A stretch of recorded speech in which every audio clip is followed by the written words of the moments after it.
ఆధునిక మానవుడు అన్నీ ఉండి కూడా అశాంతితో అలమటిస్తున్నాడు. అశాంతితో అలమటిస్తున్న ఆధునిక మానవునికి ఇటువంటి ఆధ్యాత్మిక క్షేత్రాలు, ఇటువంటి ఆధ్యాత్మిక సన్నివేశాలు, ఇటువంటి ఆధ్యాత్మికవేత్తలతో పరిచయాలు ఆధునిక మానవునికి ప్రశాంతి కలిగిస్తుంది. అటువంటి ఒక మంచి కార్యక్రమం భాగవత సప్తాహం. భాగవతం అనేది ఒక మోక్ష శాస్త్రం. రామాయణమేమో ఆదర్శ శాస్త్రం, భారతం ధర్మశాస్త్రం, భాగవతం ఒక మోక్ష శాస్త్రం. శ్రీ మహావిష్ణువు దశావతారాల వర్ణనే మహాభాగవతం.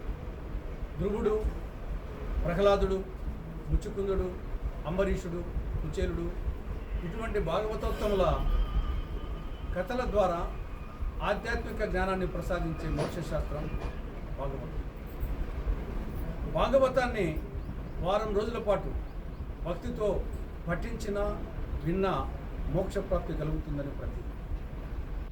కలియుగ ఆరంభంలో గంగానదీ తీరంలో మొట్టమొదటి భాగవత సప్తాహం సుఖమహర్షి ఆధ్వర్యాన పరీక్షిత్తు మహారాజు నిర్వహించాడని, ఆ ప్రభావంతో పరీక్షిత్తు మహారాజు ఆయన ఆత్మ పరమాత్మలో లీనమై మోక్షప్రాప్తి పొందాడని, అటువంటి పవిత్రమైన మహత్తరమైన భాగవత సప్తాహం కార్యక్రమాన్ని దంతలపల్లె శాఖ వారు 540 భాగవత సప్తాహ కార్యక్రమాలు చేయడం జరిగింది.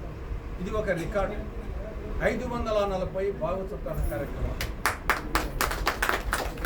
వీరిని నేను అధ్యక్షుడు రామకంచిరెడ్డి గారిని, మిగతా వాళ్ళ కమిటీ సభ్యులందరినీ నేను హృదయపూర్వకంగా అభినందిస్తూ, మీ యొక్క ఈ ఆధ్యాత్మిక జైత్రయాత్ర ఫలప్రదం, శుభప్రదం, జయప్రదం కావాలని ఆశిస్తూ, ఆకాంక్షిస్తూ, జయీభవ దిగ్విజయీభవ అని ఆశీర్వదిస్తూ, దీవిస్తూ సెలవు తీసుకుంటాను.